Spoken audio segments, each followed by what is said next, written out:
নমস্কাৰ প্ৰিয় দৰ্শক, বিৰতিৰ পিছত সকলোকে স্বাগতম জনাইছোঁ। দ্বিতীয়টো খণ্ডত উপনীত হৈছোঁ। আমি অবিৰত গতিত বানপানীৰ বাতৰি দি আছোঁ, বিশ্লেষণ আগবঢ়াইছোঁ, চেষ্টা কৰিছোঁ সমাধান সূত্ৰ উলিয়াবলৈ বিশেষজ্ঞৰ সৈতে কথা পাতি, ৰাজনৈতিক নেতা বা মন্ত্ৰী বিধায়কৰ সৈতে কথা পাতি। কংগ্ৰেছৰ আজিৰ অভিযোগটো হৈছে পুঁজি কেন্দ্ৰই মুকলি কৰি নিদিয়ে অসমলৈ। অসমে যিমান বিচাৰে তাতকৈ বহু কম। উদাহৰণস্বৰূপে 10,000 কোটি টকা যোৱা 5টা বছৰত বিচাৰিছিলে, কেন্দ্ৰই 250 কোটি টকা দিলে। এয়া বিৰোধীৰ অভিযোগ আৰু মুখ্যমন্ত্ৰীয়ে কৈছে 1300 কোটি টকা আছে। আমাৰ সৈতে সংযুক্ত হৈছে সুভাষ দত্ত ডাঙৰীয়া। ইতিমধ্যে ৰাইজৰ দল আৰু কংগ্ৰেছে নিজৰ মন্তব্য ৰাখিলে। তেওঁলোকে পুঁজিৰ অভিযোগ উত্থাপন কৰিলে, কেন্দ্ৰই পুঁজি দিয়া নাই বুলি 2014 চনৰ পৰা। আপোনাৰ প্ৰতিক্ৰিয়া ল'ম পুঁজিৰ ক্ষেত্ৰত। কেন্দ্ৰীয় চৰকাৰে পুঁজি দিয়া নাই এই কথাটো সত্যৰ অপলাপ। হয়, কেন্দ্ৰীয় চৰকাৰে পৰ্যাপ্ত পৰিমাণে পুঁজি মুকলি কৰি দিছে। আপোনালোকৰ জ্ঞাতাৰ্থে জনাওঁ, মই আগৰ আমাৰ সৰ্বানন্দ সোণোৱাল ডাঙৰীয়াৰ চৰকাৰৰ দিনৰ কথাখিনি মই নকওঁ। এতিয়া ডক্টৰ হিমন্ত বিশ্ব শৰ্মা ডাঙৰীয়াৰ চৰকাৰৰ দিনত 2021-22 বিত্তীয় বৰ্ষত কেন্দ্ৰীয় চৰকাৰে আমাক দুৰ্যোগ ব্যৱস্থাপনা পুঁজি দিছে 617.6 কোটি টকা। তাতে আমাৰ ষ্টেট শ্বেয়াৰ হ'ল 68 কোটিত, অৰ্থাৎ 686 কোটি টকা আমি পাইছোঁ 21-22 বিত্তীয় বৰ্ষত। হয়, তাৰপিছতে আমাৰ 22-23ত পাইছোঁ আমি 648 কোটি, আমাৰ ষ্টেট শ্বেয়াৰ 72 কোটি, 720 কোটি টকা। হয়, 23-24 বিত্তীয় বৰ্ষত আমি পাইছিলোঁ 680.8 কোটি টকা আৰু আমাৰ ষ্টেট শ্বেয়াৰ হ'ল 76 কোটি। টোটেল আমাৰ 756.8 কোটি টকা এইটো আমি দুৰ্যোগ ব্যৱস্থাপনা পুঁজি আমি কেন্দ্ৰীয় চৰকাৰৰ পৰা পাইছোঁ। হয়, আৰু SDRFৰ ফাণ্ডে যদি নোজোৰে, SDRFৰ ফাণ্ডটোৱে যদি আমাৰ যিখিনি আমাৰ দুৰ্যোগ ব্যৱস্থাপনা এইখিনি যদি নোজোৰে, তেতিয়াহ'লে আমি NDRFৰ কাৰণে আমি কেন্দ্ৰীয় চৰকাৰক ক'ব পাৰোঁ। হয়, আৰু তেতিয়া কেন্দ্ৰীয় চৰকাৰে আমাক 2022 চনত এটা পইচা দিছিলে 250 কোটি।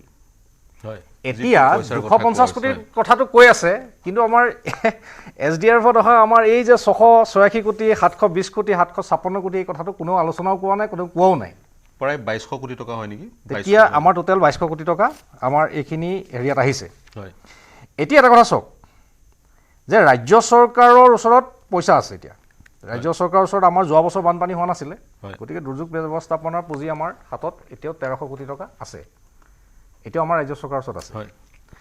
আৰু মুখ্যমন্ত্ৰী ডাঙৰীয়া এইকেইদিন নিজে বান বিধ্বস্ত অঞ্চলবিলাকত গৈছে, নিজেই পৰ্যালোচনা কৰিছে, যিমান পইচা লাগে সিমানেই দি দিয়া হৈছে। ডেপুটি কমিশ্যনাৰবিলাক বিশেষকৈ আপোনালোকে SDRFৰ ৰুলছটো আপুনি ভালকৈ জানে, মই আপোনালোকক হোৱাটছআপো কৰি দিম। এতিয়া আমাৰ যিটো ৰিলিফ মেনুৱেল মতে যিটো দিব লাগে, সেই পৰিমাণৰ যিমানটো পইচাৰ প্ৰয়োজন হয়, জিলা উপায়ুক্তবিলাকে ডিমাণ্ড দিয়াৰ লগে লগে ইয়াৰ পৰা দিছপুৰত আমাৰ 24/7 ডিছবাৰ্চ হয়। এইটো আমাৰ মানুহ ৰেডি আছে, এইটো আমাৰ ডিছবাৰ্চ কৰি আছে। বিশেষকৈ এজন জইণ্ট ছেক্ৰেটাৰী ডিজাষ্টাৰ মেনেজমেণ্ট, তেখেত হ'ল শ্যামল কৃষ্ণ গগৈ, তেখেতক বহাই থৈ দিয়া আছে। ফাণ্ড ৰিলিজ কৰাত কোনো ক্ষেত্ৰতে হেমাহি কৰা হোৱা নাই। আৰু ইতিমধ্যে বিভিন্ন ধৰণৰ কথাবিলাক কৈছে যে কেন্দ্ৰীয় চৰকাৰে পইচা দিয়ে। আৰু কেন্দ্ৰীয় চৰকাৰে পইচা নিদিয়াকৈ ইমানখিনি কাম কেনেকৈ হৈছে? আজি মই আপোনাক কৈছোঁ যে ৰাজ্য চৰকাৰ আগৰ কংগ্ৰেছ দলে কিবা কিবি সমালোচনা কৰিছে, দাদাই যদি কিবা ক'লে মই নুশুনিলোঁ। মই আপোনাক এটা কথা কৈছোঁ, কেন্দ্ৰীয় কৈছে পুঁজি ডাইভাৰ্ট কৰা হয়। নাই আচ্ছা, মই এতিয়া এটা কথা কওঁ ন, কংগ্ৰেছৰ চৰকাৰৰ দিনত ৱাটাৰ ৰিচোৰ্চ ডিপাৰ্টমেণ্টৰ বাৰ্ষিক বাজেট আছিলে 250 কোটি। হয়, আৰু বৰ্তমান আমাৰ ৰাজ্য চৰকাৰৰ পুঁজি হৈছে 1100 কোটি টকা। এইটো আমাৰ ৰাজ্য চৰকাৰৰ নিজা পুঁজি। হয়, আৰু ডক্টৰ হিমন্ত বিশ্ব শৰ্মা ডাঙৰীয়াৰ নেতৃত্বত এতিয়া আমাৰ এছিয়ান ডেভেলপমেণ্ট বেংক আৰু ৱৰ্ল্ড বেংকৰ যিকেইটা প্ৰজেক্ট চলি আছে, বিশেষকৈ বেকী, মানস আৰু বুঢ়ীডিঙৰ, তাতে আমাৰ 3400 কোটি টকাৰ পুঁজি লাভ কৰিছে এম্বেংকমেণ্ট, মথাউৰি সবলীকৰণ আৰু ইৰ'শ্যন প্ৰটেকশ্যনৰ কাৰণে। আৰু এই কামখিনি আমাৰ এতিয়া চলি আছে। আৰু এতিয়া 2021-22 বিত্তীয় বৰ্ষৰ পৰা 23-24 বিত্তীয় বৰ্ষলৈ ৰাজ্য চৰকাৰৰ পুঁজিয়ে আমাৰ ষ্টেট অ'ন চ'ৰ্চ আমাৰ পইচাৰে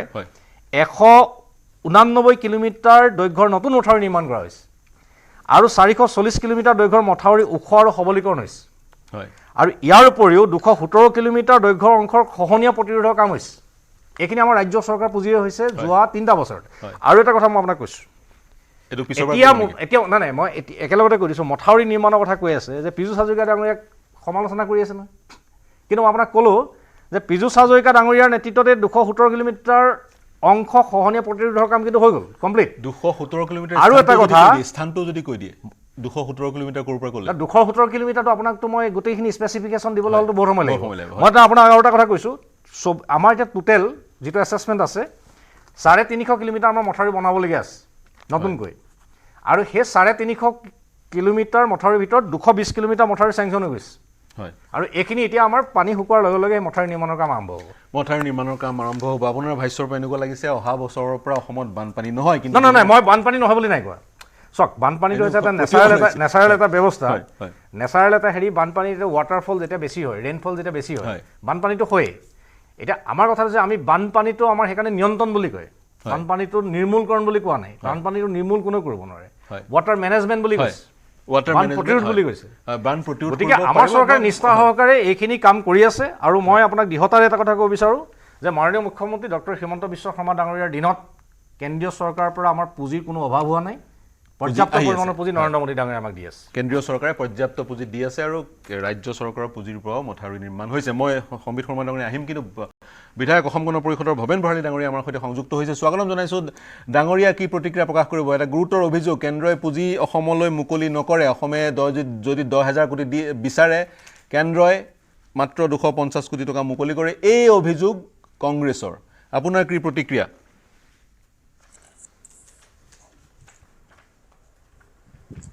প্ৰথম আৰু প্ৰধান কথা হ'ল সকলোকে মই স্বাগতম জনাইছোঁ অসমত বানপানী এটা নিয়মিত বছৰি এইটো ব্যৱস্থা হয় আৰু সেই অনুসাৰে আমি আমাৰ ৰাজ্য চৰকাৰে কেন্দ্ৰীয় চৰকাৰক বানপানীৰ লগত মোকাবিলা কৰিবৰ কাৰণে ধনৰ পুঁজি বিচাৰে আৰু সেই অনুসাৰে কেন্দ্ৰীয় চৰকাৰে এটা অংশ সদায় অসম চৰকাৰক দি আহিছে একেলগতে দিব নোৱাৰে কিন্তু কেইবাটাও কিস্তিত আমাক দি আহিছে বৰ্তমান পৰ্যায়ত এতিয়া আমাৰ 24-25ত আমি প্ৰায় 760 কোটি টকা আমি পাইছোঁ এইটো নুবুজায় যে আমি পইচা নাই পোৱা হয় বিচৰা ধৰণে পোৱা নাই কিন্তু এটা অংশ আমাৰ বানপানী মোকাবিলা কৰিব পৰাকৈ আমাক দিছে আৰু এই ক্ষেত্ৰত এটা কথা আমি স্পষ্টভাৱে ক'ম বৰ্তমান যিখন চৰকাৰ ডক্টৰ হিমন্ত বিশ্ব শৰ্মা দেৱৰ নেতৃত্বত এই চৰকাৰে বানপানীৰ লগত অত্যন্ত গুৰুত্ব সহকাৰে আমি এই বানপানীৰ লগত মোকাবিলা কৰিছোঁ তেখেতৰ লগতে আমাৰ সকলোকে মন্ত্ৰীৰ পৰা আৰম্ভ কৰি বিধায়ক বিষয়া সকলোকে তেওঁ জড়িত কৰিছে আৰু কোনো কাৰণত কোনো বানপীড়িত লোক যাতে অসুবিধাত নপৰে যিমান পাৰোঁ আমি সহায় কৰিবৰ কাৰণে চেষ্টা কৰিছোঁ এই ক্ষেত্ৰত বিভাগৰ বিষয়াসকলকে ধৰি সকলো কিন্তু জড়িত হৈ আছে বিধায়কসকলকে ধৰি গতিকে আমি যিটো জানো আমি সুন্দৰভাৱে এই বানপানী এই যি ক্ষতি হৈছে সেইখিনি আমি মোকাবিলা কৰিবৰ কাৰণে আমি চেষ্টা কৰিছে বা বানত আক্ৰান্ত লোকসকলে যাতে সাহায্য পায় বা 100% সাহায্য পায় তাৰ কাৰণে আপোনালোক বদ্ধপৰিকৰ মই বিধায়ক ডাঙৰীয়া মই পুনৰ আপোনাৰ ওচৰলৈ আহিম ষ্টুডিঅ'লৈ আহিব বিচাৰিছোঁ কংগ্ৰেছৰ সম্বিত শৰ্মাই এক প্ৰতিক্ৰিয়া প্ৰকাশ কৰিব বিচাৰিছিল শৰ্মা ডাঙৰীয়া কওক চাওক ইয়াতো মুখপাত্ৰই বৰ দীঘলীয়া লিষ্ট এখন দিলে যে ইমান কাম কৰিছে টকা বহুত আছে প্ৰায় 200-250 কিলোমিটাৰৰ মথাউৰি বনাইছে নতুনকৈ আকৌ সেই পুৰণা মথাউৰিবিলাক ভালো কৰিছে ঠিক আছে কিন্তু মোৰ কথাটো হৈছে যে যদি চৰকাৰৰ ইমান টকা আছেই তেতিয়াহ'লে এইখন চৰকাৰৰ PWD ডিপাৰ্টমেণ্টৰ প্ৰায় 5,000 কোটি টকা কিয় ঠিকাদাৰক দিবলৈ বাকী আছে চাওক 5,000 কোটি টকা কেইটা ডিষ্ট্ৰিক্টত 35টা ডিষ্ট্ৰিক্টত আপুনি ডিভাইড কৰি দিয়ক সেই গোটেই ডিষ্ট্ৰিক্টৰ ইকনমিক না ফিনেন্সিয়েল কথা লৈ আহিছোঁ পইচা আছে বুলি কৈ ইয়াৰ পৰা গুচি যাব আৰু আমি চব মানি ল'ম যদি তেনেকুৱাই হয় হেল্থ ডিপাৰ্টমেণ্টত এই ডাঙৰ মেডিকেল কলেজ ডেণ্টেল কলেজবিলাকত আপোনাৰ ৰেগুলাৰ ফেকাল্টি আৰু ষ্টাফৰ শৰ্টেজ কিয় আছে না সব ফিনেন্সিয়েল মেনেজমেণ্টৰ কথা নাই ইছ্যু ডাইভাৰ্ট নহয় মই ফিনেন্সত আছোঁ কাৰণ ইছ্যুটো ফিনেন্সৰ ইয়াত আজি বানপানীক লৈ পেলাই আমি কি কথা পাতিম যদি টকা আছেই চৰকাৰৰ তেতিয়াহ'লে কামখিনি কৰক এতিয়া কথাটো হৈছে নাই মই কৈছোঁ সেইটোতো আমি কৈছোঁৱেই তেওঁলোকে সেইটো ৰিপ্লাই দিলে যে নহয় আমাৰ ইমান টকা 1,300 কোটি টকা আছে প্ৰায় কি কয় 2,000 কোটি 2,200 কোটি টকা অলৰেডি পাইছে যদি পাইছিলেই মই কৈছোঁ ফিনেন্সিয়েল ষ্টেট টু ষ্টেটৰ চাওক তাৰপিছত কথাটো হ'ল যে পঞ্চায়তৰ কৰ্মীবিলাকৰ যোৱা প্ৰায় 24-28 মাহৰ কি কয় দৰমহা দিবলৈ বাকী আছে তাৰ উপৰি আপুনি চাওক কলেজ আৰু ইউনিভাৰ্চিটিবিলাকৰ যিটো ডিউ যিটো চাব দেই ফিনেন্সিয়েল মেনেজমেণ্ট শিতানটো ফিনেন্সিয়েল মেনেজমেণ্ট এতিয়া মই আহোঁ কি কয় বানৰ কথা এতিয়া আমি একদমেই আমি চাওক বানৰ সময়ত আমি ৰাজনীতি কৰিবলৈ নাহোঁ বানৰ সময়ত আমি ৰাজনীতিৰ বাহিৰে কথা নকওঁ আমি বিচাৰিম যে সাধাৰণ ৰাইজে গোটেই সা সুবিধাখিনি পাওক ইয়াৰ পিছত আকৌ ৰিহেবিলিটেশ্যনৰ কথা আহিব ৰিহেবিলিটেশ্যনৰ লগে লগে ইনফ্ৰাষ্ট্ৰাকচাৰ যিটো ডেমেজ হৈছে গোটেই গাঁও ভূঁইবিলাকৰ দলং ৰাস্তা ঘাট গোটেই কাৰণ গাঁৱৰ ইকনমি সেই ৰাস্তা ঘাট দলঙৰ ওপৰত ডিপেণ্ড কৰে যে সেইবিলাকৰ কাৰণেও চৰকাৰে প্ৰিপেয়াৰ হ'ব লাগিব এতিয়া কথা হ'ল আমাৰ চৰকাৰৰ ওপৰত সন্দেহ কেনেকৈ হয় আপুনি চাব এইখন চৰকাৰে মানে মিডিয়াৰ আগত মিছা কথা কোৱাটোতো একদম মামুলি হৈ গ'ল বিভিন্ন উদাহৰণ আছে পাৰ্লামেণ্টত বহি পেলাই মিছা কথা আপুনি এই টকা পইচাৰ কথাটো বানৰ কথাটোৰ লগত টকা পইচাৰ কথাটো জড়িত হৈ আছে আমি বানৰ নিয়ন্ত্ৰণৰ বা বাকীবিলাক কথাবিলাক জড়িত হৈ আছে পোষ্ট ফ্লাডৰ পইণ্টটো ল'লো আপোনাৰ মই হয় এক্সেক্টলি এতিয়া কথাটো হ'ল কৈছে ডেভেলপমেণ্টেল ফাণ্ড বহুত আছে ডেভেলপমেণ্টেল ফাণ্ড যদি আছে আমাৰ যিখন নেশ্যনেল হাইৱে আজিলৈকে 4 লেন হৈ নুঠিল কিয় আধৰুৱা হৈ আছে যদি চেণ্টাৰে ইমান টকা খৰচে কৰিছে এইখন দেশত হয় মই আপোনাৰ প্ৰত্যুত্তৰ ল'ম মই পুনৰ আপোনাৰ ওচৰলৈ আহিম ৰাইজৰ দলৰ প্ৰতিনিধিগৰাকীৰ ওচৰলৈ যাব বিচাৰিছোঁ কি প্ৰতিক্ৰিয়া প্ৰকাশ কৰিব আপোনালোকে যিটো কথা ক'লে বা মই এক লাইন কৈ লওঁ নেকি সংক্ষেপত কওক মই ওচৰলৈ আহি নাই কথাটো হৈছে কি কংগ্ৰেছৰ প্ৰতিনিধিগৰাকীয়ে ইচ্ছাকৃতভাৱে উদ্দেশ্যপ্ৰণোদিতভাৱে গোটেই বিষয়টো ডাইভাৰ্ট কৰিব বিচাৰিছে নাই একদম কৰা নাই মইতো ফিনেন্সৰ কথা কৈছোঁ এইটো ডাইভাৰ্ট কৰিব বিচাৰিছে সদায় কয় আপোনালোকৰ টকা আছে আৰু আপুনি কৈ থকা মই কোৱা নাই প্ৰত্যেক মাহত নাই আপুনি কৈ থকা মই কোৱা নাই মই ডাইভাৰ্ট কৰা বুলি ক'লে কম আপুনি কথা কাৰণ আপোনালোকে ঠিক আছে আপোনালোকে প্ৰত্যেক মাহত আকৌ ঋণ লৈয়ে আছে ষ্টেটটোৱে টকা ক'ত আছে আপোনালোকৰ ৰাজ্য চৰকাৰে ঋণ লৈছে ইমান মিছা কথা কয় আপোনালোকে বিভিন্ন চেনেলত বহি পেলাই ৰাজ্য চৰকাৰে ঋণ লৈছে কাৰোবাক দৰমহা দিব পৰা নাই সেই বিষয়বোৰ আমি ইতিমধ্যে বিভিন্ন সময়ত আলোচনা কৰিছোঁ সেইবোৰো ক্ৰাইচিছ অসমৰ আমি বানপানী হয় সমীৰ শৰ্মাৰ সংক্ষেপত কথাটো হ'ল এইটোৱেই যে কংগ্ৰেছৰ প্ৰতিনিধিগৰাকীয়ে উদ্দেশ্যপ্ৰণোদিতভাৱে গোটেই বিষয়টো ডাইভাৰ্ট কৰিছে প্ৰথমতে তেওঁলোকে কৈ আছে কেন্দ্ৰীয় চৰকাৰ পইচা দিয়া নাই হয় কেন্দ্ৰীয় চৰকাৰে 250 কোটি দিছে বুলি কৈ আছে 250 কোটি হয় কিন্তু আমি যেতিয়া 2200 কোটি টকাৰ যেতিয়া হিচাপটো দিলোঁ এইটো ফ্লাড মেনেজমেণ্ট আৰু বানপানী গোটেই মানে আমাৰ দুৰ্যোগ ব্যৱস্থাপনাৰ যিটো পুঁজি হয় তেখেতে PWDলৈ গুচি গ'ল হয় এতিয়া এটা কথা চাব মই এইটো কৈছোঁ যে ৰাজ্য চৰকাৰে প্ৰত্যেক বছৰত ৰাজ্য চৰকাৰে প্ৰত্যেক মাহত পিডব্লিউডি উদাহৰণটো ৰাজ্য চৰকাৰে প্ৰত্যেক মাহত হেল্থ ডিপাৰ্টমেণ্টৰ ঠিক আছে এটা কাম কৰক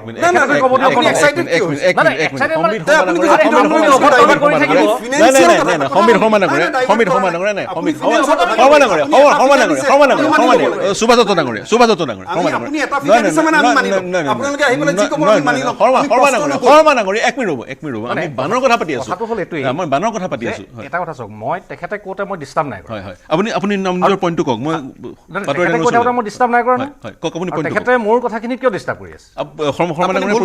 প্ৰত্যুত্তৰ দিব আপুনি যদি কথাখিনি ভালকে পাতে তেতিয়াহ'লে আপুনি পইণ্টটো কওক যদি কথাখিনি ভালকে ক'বলৈ অনুৰোধ তেতিয়াহ'লে মই গুচি যাওঁ অনুৰোধ জনাম আপোনাৰ পইণ্ট এতিয়া কথাটো চাওক যে ৰাজ্য চৰকাৰখনক সমালোচনা কৰিছে ঠিকে আছে ৰাজ্য চৰকাৰ সমালোচনা কৰিছে আমি সমালোচনাখিনি আমি গ্ৰহণ কৰিছোঁ কিন্তু কথাটো হৈছে উদ্দেশ্যপ্ৰণোদিতভাৱে যদি ৰাইজৰ মাজত যদি বিভ্ৰান্তি বিয়পাই থাকে সেইটোৱে ৰাজ্যখনৰ লাভ নকৰে এইটো বৰং ক্ষতি কৰে এতিয়া আমাৰ কথাটো হ'ল এইটোৱেই যে ৰাজ্য চৰকাৰে মাননীয় মুখ্যমন্ত্ৰী ডাঙৰীয়াৰ নেতৃত্বত যোৱা সময়খিনিত যিখিনি কাম আমাৰ হৈছে মই তাৰহে খতিয়ান দিছোঁ আৰু এইখিনি মই চৰকাৰী তথ্য উদ্ধৃতি দিছোঁ চৰকাৰে যিখিনি কৰিছে সেইখিনি দিছোঁ এতিয়া শুনক PWD ডিপাৰ্টমেণ্টৰ কোন কোন ঠিকাদাৰে বিল পোৱা নাই সেই কথাবিলাক ইয়াত আলোচনাৰ বিষয় নহয় ইয়াৰ বিষয়টো হ'ল যে ডিজাষ্টাৰ মেনেজমেণ্ট ফাণ্ডত এতিয়া মানুহ পানীত ককবকাই আছে মানুহখিনিক দুৰ্গত ৰাইজক সাহায্য দিবৰ কাৰণে আমাৰ পইচাৰ অভাৱ হৈছে নেকি ক'ৰবাত এতিয়া যিসকল অনাকাংক্ষিতভাৱে আজি মৃত্যুৰ মুখত পৰিছে তেখেতসকলকতো 24 ঘণ্টাৰ ভিতৰতো 4 লাখ টকাকৈ দিয়া হৈছে বানপানীৰ শিবিৰত থকা যিসকল লোক তেখেতসকলকতো পৰ্যাপ্ত পৰিমাণৰ খাদ্য সামগ্ৰী দিয়া হৈছে চিকিৎসাৰ ব্যৱস্থা কৰা হৈছে যদি ক'ৰবাত কিবা ডেমেজ হৈছে সেই ডেমেজটো ৰিপেয়াৰৰ কাৰণে ইমিডিয়েটলি ব্যৱস্থা কৰা হৈছে ক'ৰবাত যদি মথাউৰি ভাগিছে ভগা মথাউৰিটো লগে লগে মেৰামতি কৰা হৈছে এইটোতো আৰু 2 মাহৰ পিছত মেৰামতি কৰিবলৈ থকা নাই গতিকে এতিয়া কথাটো হ'ল এইটোৱেই যে ৰাজ্য চৰকাৰৰ ওচৰত পৰ্যাপ্ত পৰিমাণৰ পুঁজি আছে আৰু শৃংখলাবদ্ধ এটা ব্যৱস্থাৰ মাজেদি ৰাজ্য চৰকাৰে পুঁজিখিনি আজি ব্যয় কৰিছে এতিয়া এটা কথা চাব যে কেন্দ্ৰীয় চৰকাৰে পুঁজি ৰিলিজ কৰা আৰু এটা নিয়ম আছে যদি আমি আগৰ পুঁজিখিনি যদি আমি খৰচ কৰি তাৰ যদি ইউটিলাইজেশ্যন চাৰ্টিফিকেটটো যদি কেন্দ্ৰীয় চৰকাৰক নিদিওঁ তেতিয়াহ'লে নতুন পুঁজি মুকলি কৰি দিয়াত কিছু বাধা আছে গতিকে এতিয়া আমাৰ কথাটো হৈছে যে সুস্থিৰ বিত্তীয় ব্যৱস্থাপনাৰ কাৰণে আজি শৃংখলাবদ্ধ বিত্তীয় ব্যৱস্থাপনাৰ কাৰণে আজি আমাৰ পুঁজিৰ অভাৱ হোৱা নাই পুঁজি আছে হয় আপোনাৰ পইণ্ট প্ৰত্যেকটো বিভাগতে আমাৰ এতিয়া দুৰ্যোগ ব্যৱস্থাপনাৰ লগত জড়িত যিমানখিনি ব্যৱস্থা আছে সকলোতে পৰ্যাপ্ত পৰিমাণৰ পুঁজি দিয়া হৈছে আপুনি ইতিমধ্যে কৈছে পুঁজি আছে আৰু শৃংখলাবদ্ধভাৱে পুঁজি ব্যৱহাৰ হৈছে মই পিছৰ পৰা আহিম লাষ্টত মই এটা লাইন সংক্ষেপত শেষ কৰক এটা লাইন মই কৈছোঁ চাওক পীযুষ হাজৰিকা ডাঙৰীয়া এতিয়া আমাৰ যিমানখিনি ৱাটাৰ ৰিচোৰ্চ মিনিষ্টাৰ হৈছে গৌৰৱ গগৈ ডাঙৰীয়া এনান কৈছে নহয় মানে পীযুষ হাজৰিকা ডাঙৰীয়া ফ্লপ হৈছে বুলি কিন্তু মই কৈছোঁ পীযুষ হাজৰিকা ডাঙৰীয়াৰ নেতৃত্বতে 179 কিলোমিটাৰ নতুন এম্বেংকমেণ্ট হৈ গ'ল মইতো দিলোঁ 440 কিলোমিটাৰ মথাউৰি ষ্টেণ্ডমেণ্ট কৰা হ'ল 217 কিলোমিটাৰ এণ্টি ইৰ'চনৰ কাম ছাকচেছফুলি হ'ল আৰু 61খন চুইচ গেট এইটো ৰিপেয়াৰিং হৈছে নতুনকৈ নিৰ্মাণ কৰা হৈছে এইখিনি হৈছে ৱাটাৰ ৰিচোৰ্চ ডিপাৰ্টমেণ্টৰ এটা ডাঙৰীয়া এই তথ্যখিনি আপুনি দিলে মই প্ৰতিক্ৰিয়া ল'ম আৰু সেই তথ্যখিনি বিভিন্ন বিশেষজ্ঞই কয় সেইখিনি কাম চাগৈ পৰ্যাপ্ত নহয় সেইকাৰণে প্ৰতি বছৰে আমি বানৰ এই ভয়াৱহ ৰূপটো দেখোঁ ক'ৰবাত নহয় ক'ৰবাত যি শ্বৰ্ট টাৰ্ম চলিউশ্যন সেই শ্বৰ্ট টাৰ্ম চলিউশ্যন আমি বিচৰাত ব্যৰ্থ হৈছোঁ নেকি এনেধৰণৰ মন্তব্যই বিশেষজ্ঞসকলে কৰে পাটোৱাৰী ডাঙৰীয়া 50,000 কোটি টকা অখিল গগৈয়ে দাবী কৰিছে নহয় জানো এতিয়া পৰ্যাপ্ত ধন আছেই সেইখিনি ধন শৃংখলাবদ্ধভাৱে যদি ব্যৱহাৰ কৰা হৈছে অতিৰিক্ত ধনৰ প্ৰয়োজন ক'ত অতিৰিক্ত ধনৰ প্ৰয়োজন এইকাৰণে যে বান সাহাৰ্য তাৰ পাছত যিবোৰ ব্যৱস্থা বানপানী হ্ৰাস কৰাৰ কাৰণে যিবোৰ ব্যৱস্থা সেই ব্যৱস্থাৰ কাৰণে এই অতিৰিক্ত ধনৰ প্ৰয়োজন আছে উদাহৰণ এটা দিছোঁ যে বিজেপি চৰকাৰে প্ৰতিশ্ৰুতি দিছিল যে ব্ৰহ্মপুত্ৰৰ দুয়োপাৰে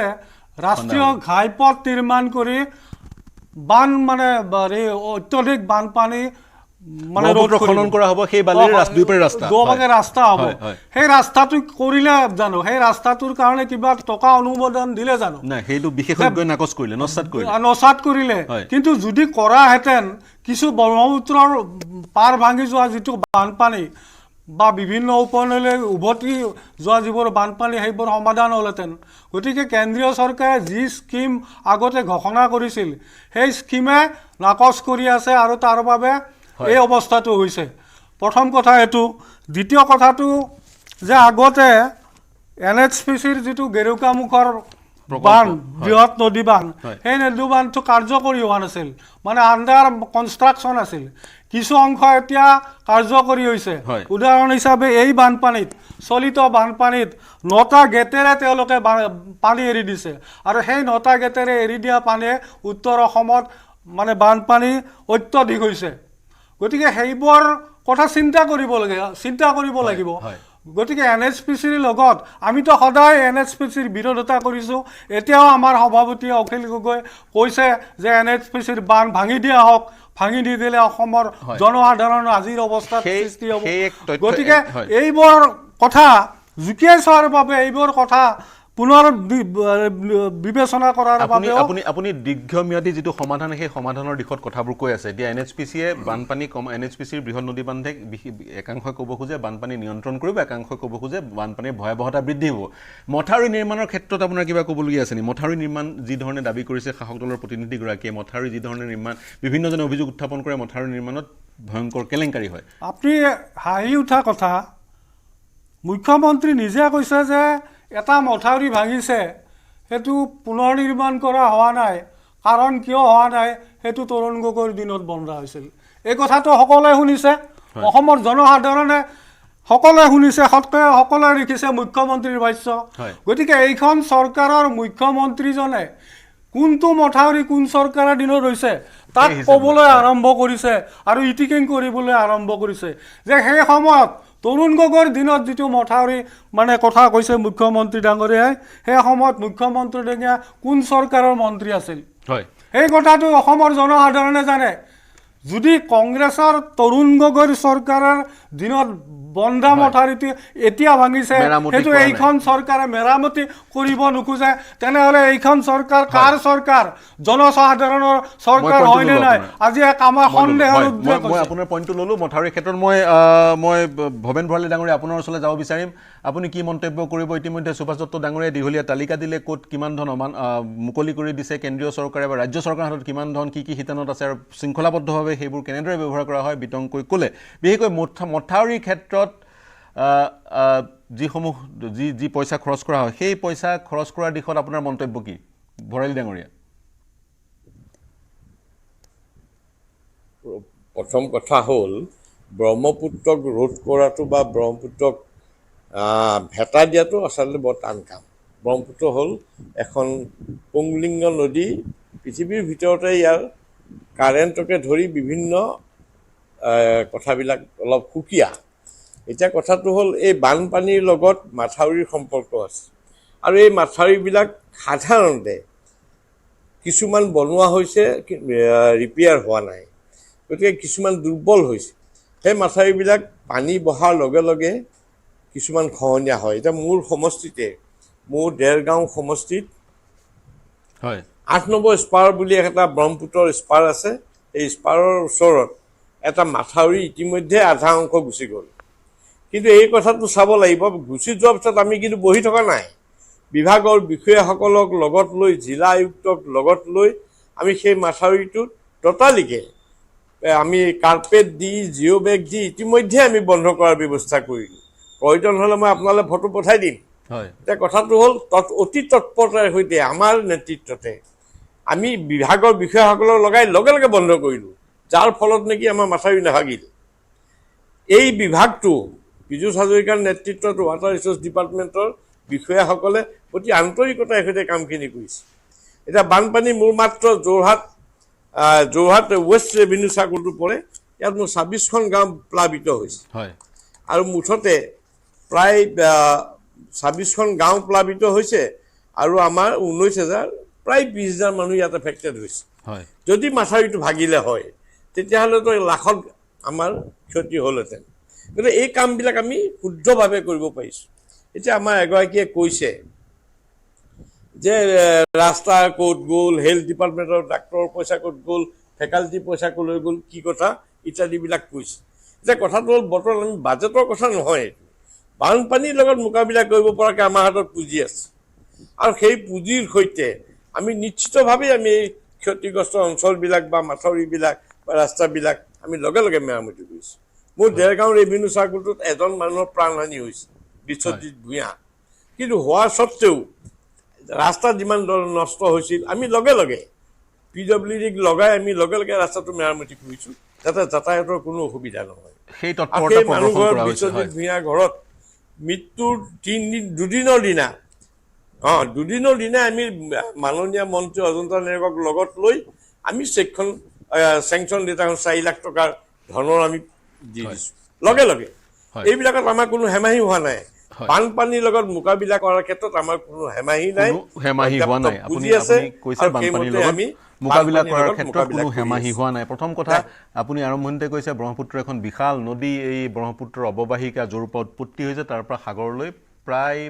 58,000 বৰ্গ কিলোমিটাৰ, অসম অংশ মাত্ৰ 10%। গতিকে ব্ৰহ্মপুত্ৰখনক ৰুধিবলৈ হ'লে বিভিন্ন দীৰ্ঘম্যাদী পৰিকল্পনা ল'ব লাগিব আৰু সেই পৰিকল্পনাবোৰ ল'বলৈ হ'লে আমাক প্ৰয়োজন হ'ব ধৈৰ্যৰ, আন্তৰিকতাৰ আৰু দায়বদ্ধতাৰ। তাৎক্ষণিক মেজাৰ্ছ কিছুমান চৰকাৰে লৈছে, কিন্তু সেই তাৎক্ষণিক মেজাৰ্ছবোৰ এই বছৰ ল'ব, অহা বছৰো বানপানী হ'ব, অবছৰ ল'ব। গতিকে এই ধৰণৰ এক প্ৰক্ৰিয়া চলি থাকিলে অসম নাথাকিবগৈ। নেচাৰ নামৰ বিজ্ঞান আলোচনীখনে ইতিমধ্যে স্পষ্ট কৰিছে আমি যিটো গতিত গৈ আছোঁ সেই গতিত বান আমি 100% মিনিমাইজ বা প্ৰতিৰোধ কৰিবলৈ 1000 বছৰ লাগিব। 1000 বছৰলৈ অসমীয়া নাথাকে। সেয়া অন্য বিষয়, বিশেষজ্ঞৰ লগত আমি পাতিছোঁ। এইবাৰ সম্বিত শৰ্মা ডাঙৰীয়া আপোনাৰ ওচৰলৈ যাওঁ। আপুনি পোষ্ট ফ্লাডৰ কথাটো উত্থাপন কৰিছিলে, কিন্তু ৰাজনৈতিক ব্যক্তি তিনিওজনৰে আপুনি মন্তব্য শুনিলে বা দুজনৰ শাসক দলৰ দুজনৰ মন্তব্য শুনিলে, কি প্ৰতিক্ৰিয়া প্ৰকাশ কৰিব? চাওক, মই যিটো কথা কৈছোঁ ইয়াত ফিনেন্সিয়েল, গোটেইখিনি কথাত ফিনেন্সিয়েল মেনেজমেণ্টৰ কথা আহিব। এতিয়া বাৰে বাৰে কৈ আছে আমাৰ টকা পইচা আছে। এতিয়া চাব, এই চৰকাৰৰ, এই বিজেপি চৰকাৰৰ অপটিক মেনেজমেণ্ট, চকুৰে দেখা আৰু মিডিয়া মেনেজমেণ্ট দুটা বস্তুত চলে। এতিয়া মই আপোনাক কওঁ, গণেশগুৰিতে আজিৰ পৰা প্ৰায় এবছৰ আগতেই এগৰাকী বৰ সম্ভাৱনাময় এগৰাকী ছোৱালীৰ গাঁতত পৰি পেলাই জাইকাই বনোৱা,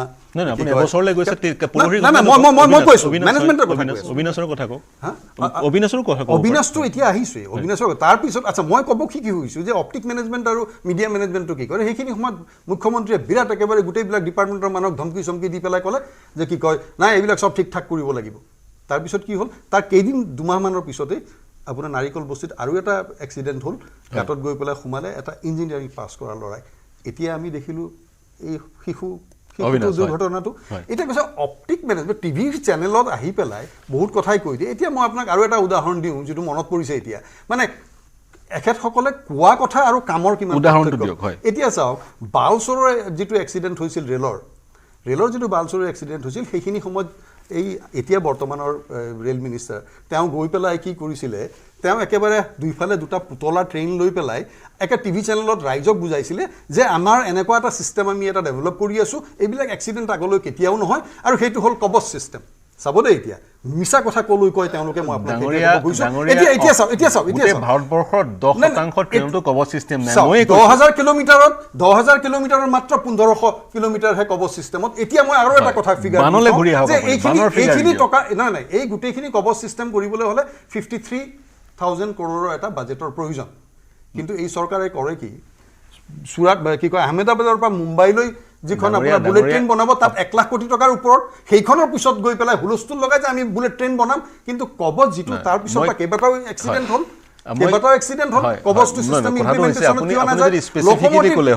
ড্ৰাইভাৰবিলাকৰ কথালৈ কিয় নাযায় সেইটোৱে আহিছোঁ সেই গোটেই কণ্টেক্সত মই অসমতো আহিছোঁ যে অসমৰ মুখ্যমন্ত্ৰী বিভিন্ন সময়ত বিভিন্ন ঠাইত বহুত কথা কৈ আছে কিন্তু ফিনেন্সিয়েল এছপেক্টত মোক এটা কথা কওক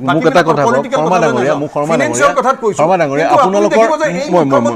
প্ৰতি মাহত হাজাৰ কোটি টকা লোন লৈ আছে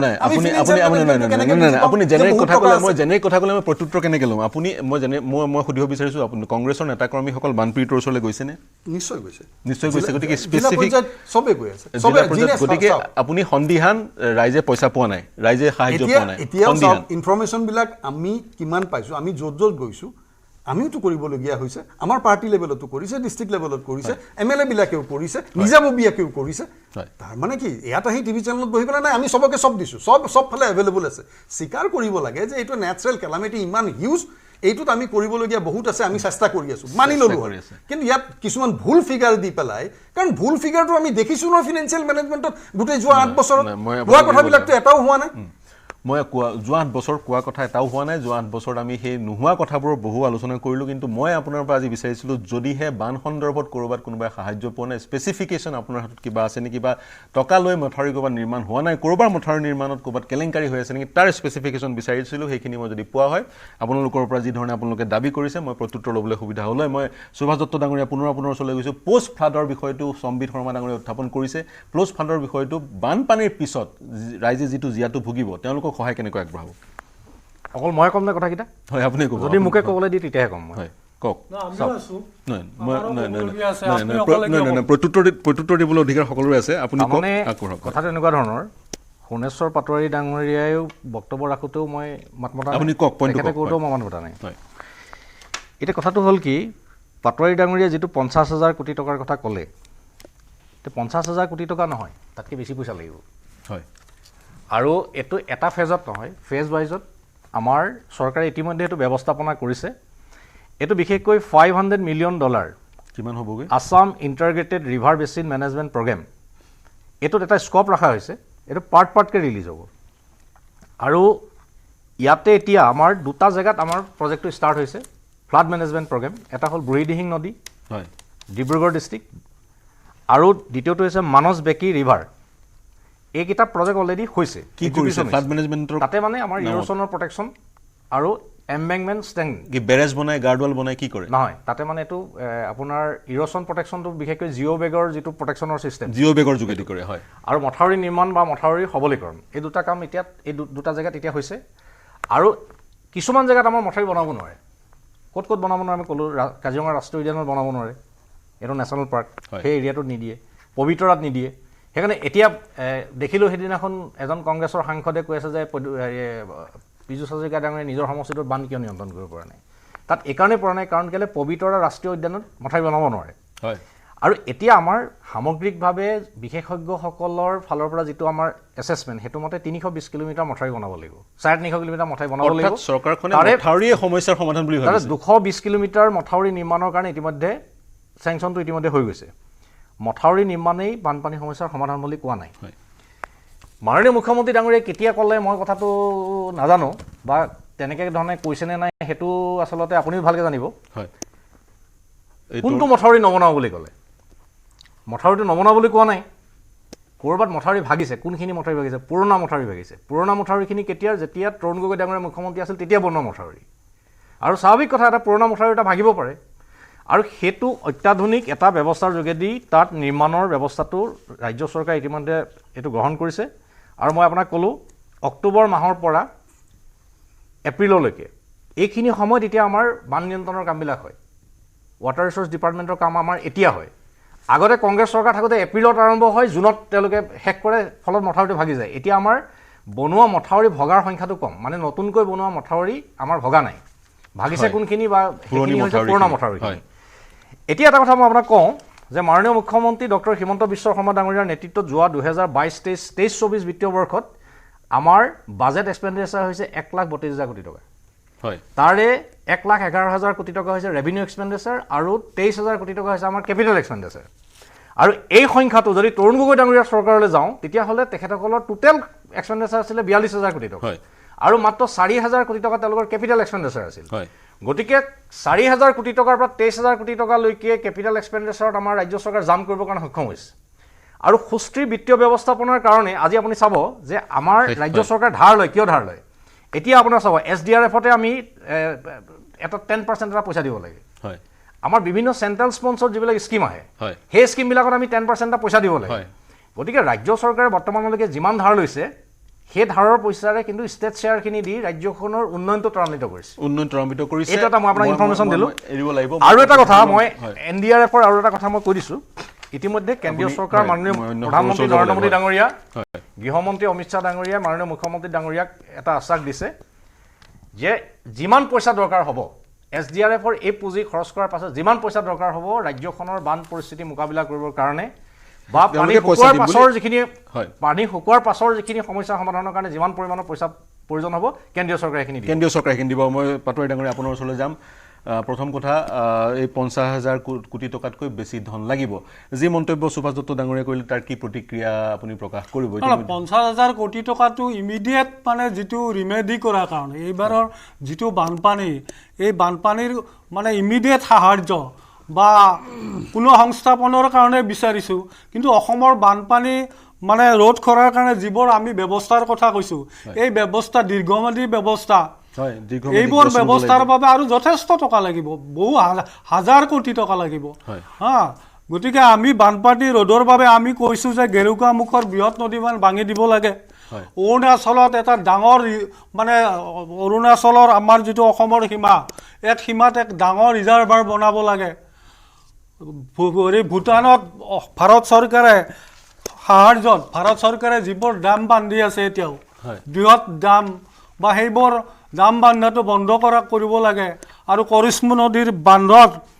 পানী এৰি দিয়াটোৰ ক্ষেত্ৰত ভূটান চৰকাৰৰ লগত কেন্দ্ৰীয় চৰকাৰে আলোচনা কৰিব ল'ব লাগে যাতে পানীটো ইনষ্টলমেণ্ট বেচিছত তেওঁলোকে এৰি দিয়ে অসমৰ নামনি অসমৰ জনসাধাৰণক কোনো ক্ষতি কৰিব নালাগে এনেকুৱা বহুত আমি দীঘলীয়া ব্যৱস্থাৰ আমি কথা কৈছোঁ আমাক আৰু আমি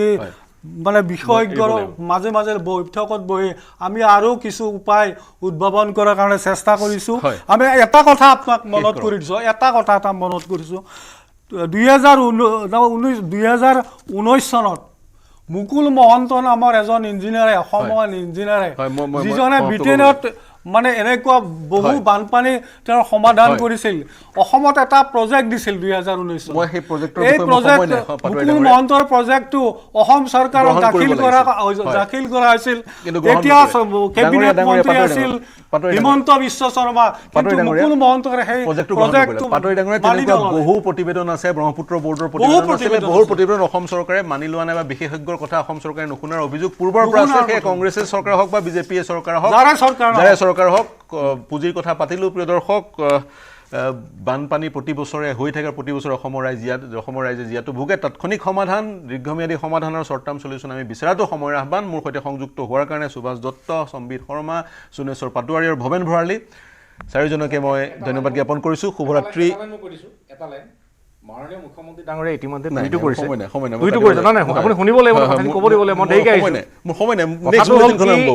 ৰাজ্যখনৰ বান পৰিস্থিতি মোকাবিলা কৰিবৰ কাৰণে পইচাৰ অভাৱ নাই আমি ভৰসা নকৰোঁ দেখিলে হয়